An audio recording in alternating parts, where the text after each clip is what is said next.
We need beige, blue, and white for icing. We'll also need some seed beads that corresponds with our cupcake case color.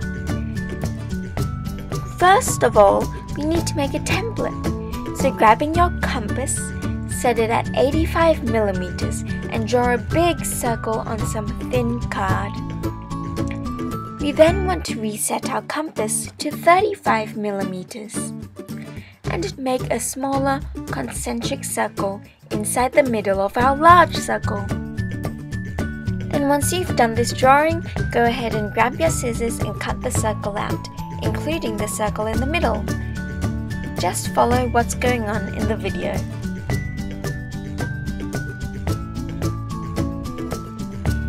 As you can see, this piece makes the cupcake base for our felt cupcake. But we're making it out of felt, so what we need to do now is, using our template, grab our piece of felt and cut it out.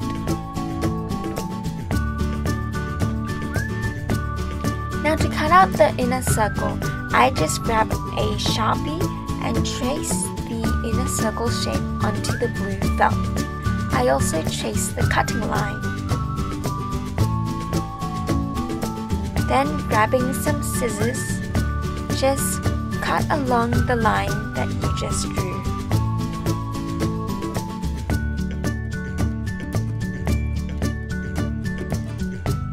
Ta-da!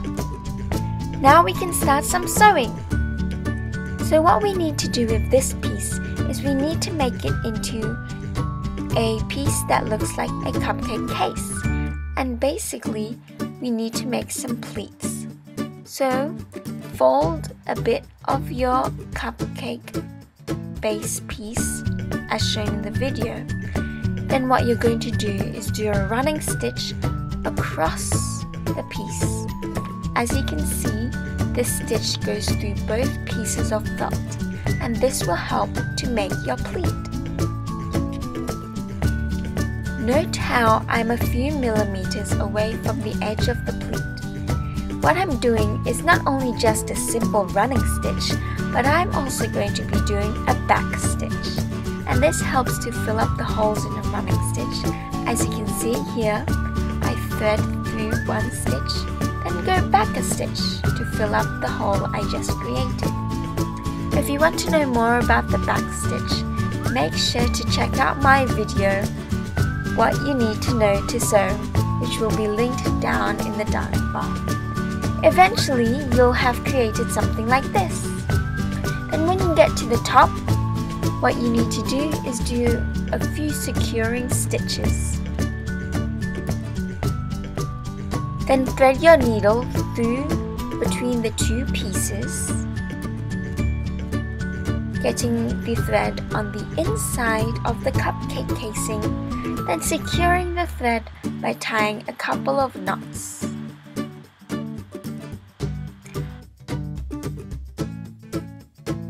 Once you've done this, you can go ahead and cut off any excess thread. Then start the process again by creating a new pleat. As you can see here, this is what one cupcake pleat looks like. Doesn't it look great? So now go ahead and do this all the way around your material until you get something like this. As you can see here, this is the distance that I've created between the first two pleats. It's about 5 millimeters difference at the bottom, but about 1.5 millimeters difference at the top. And this is because you sort of create a diagonal sort of line as you go along the pleats. Here's some pleats partly done. Eventually you'll get an entire piece like this. Make sure to try and take your time with the pleats, as this will provide you with the best results that looks most like a cupcake.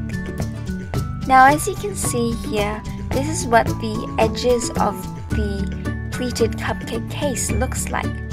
And what we need to do now is join them together. So turning your cupcake case inside out meaning the pleats are all facing inwards, we need to join the edges of the cupcake base by doing a simple overcast stitch all along the edge. Now as you can see here, the overcast stitch is rather simple. It's just an up and over movement along two pieces of felt.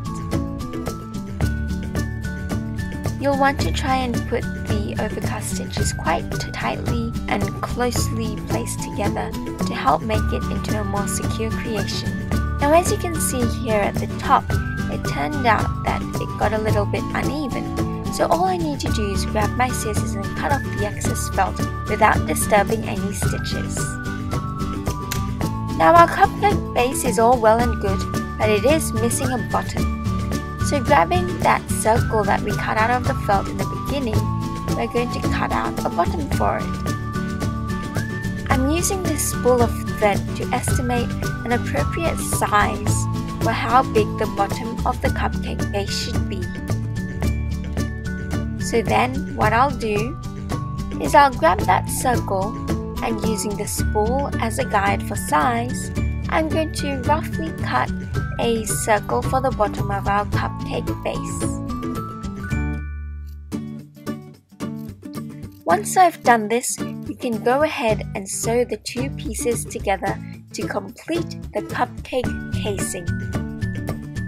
The stitching that I'm using for this is going to be a blanket stitch. Now it's very important that you remember to turn your cupcake base inside out before you do this, although it's not too much of a worry if you do forget. As you can see, the blanket stitch is very much like the overcast stitch, except that it includes an extra step. If you want to know in detail how to do a blanket stitch, look around on YouTube or look at my video, What You Need to Know to Sew. As you can see, what differentiates the blanket stitch from the overcast stitch is the ridging that it creates. Now once you've done this and you've gone all the way around, just cut off the excess thread and flip over your cupcake base to reveal this cool case. Now what we want to do is we want to grab a bit of cardboard and stick it in the bottom of the cupcake base to help it be more sturdy and to help the cupcake stand. Then we can move on to making the cupcake part of the cupcake. So I'm using some beige felt and I've just drawn a large circle much bigger than the cupcake casing. Then what I'm going to do is I'm going to sew this circle to the cupcake casing. The reason that we want it to be bigger is so that we get a little bit of a mountain sort of effect of the cupcake once it's stuffed. The stitch that I'm using here is going to be the hidden ladder stitch.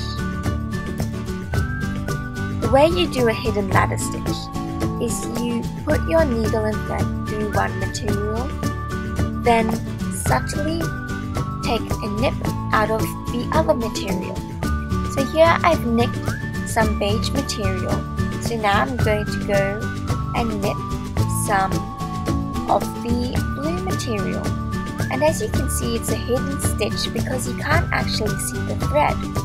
So when you're nipping the blue material, you want to make sure not to go completely through the material with your needle, but rather just go and nick a little bit of the felt. As you can see, the ladder stitch is a lot more fiddly than the overcast stitch, for example, so it may take some time. But when you do get all the way around, make sure you stop before you complete it and leave a hole to push in some polyester filling or stuffing to make our cupcake nice and puffy. Then, once you're happy with the puffiness, you can go ahead and sew up that hole. Now we're almost finished here, as you can see. So So what we're going to do now is just secure the beige colored thread with a couple of knots. Now usually I'd say cut off the excess thread, but we're actually going to leave it on to help us put on the icing. The icing is simply made out of a strip of white felt. And what we're going to do is we're going to grab a needle that's still attached to the cupcake, and we're going to push it right through into the center of the cupcake like so. Now it is at this point that I'm going to tie a knot to start off with. Then I'm going to stitch the icing piece, that is the white ribbon felt piece, onto the cupcake top.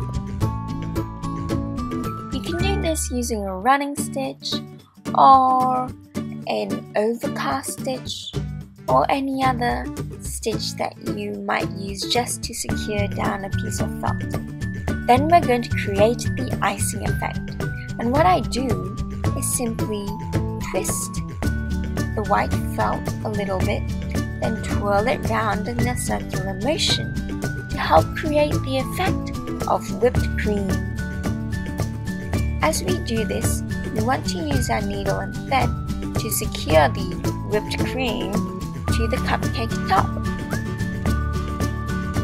You want to try and be as subtle as possible, kind of using the concept of a ladder stitch, but probably more less structured.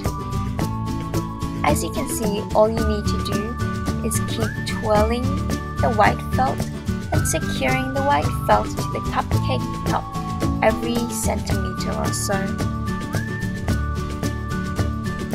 Now eventually, we'll need to swap over to a white color thread because you'll probably run out of some beige thread soon, and we also need to use the white color thread rather than the beige thread to attach our seed beads. So here I've just changed to a white color thread.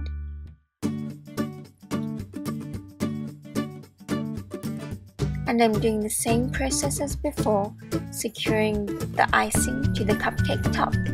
But every so often, I'm picking up a seed bead and threading it onto my needle and sewing it through the felt piece to make the seed beads look like sprinkles.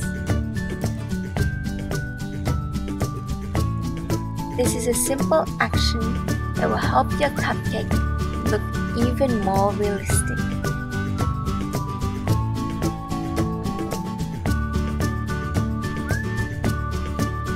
If you'd like a more detailed version of how to attach seed beads to a felt creation, check out my donut tutorial, which is linked on the screen right now.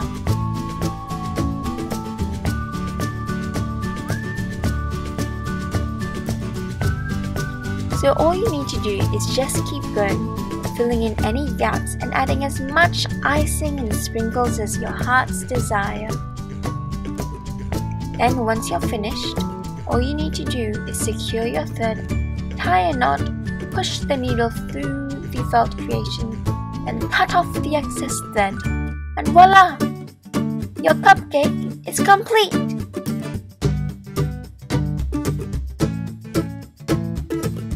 And you have this lovely cupcake made from felt. This was an original creation made by CardicaCreations. Thanks for watching.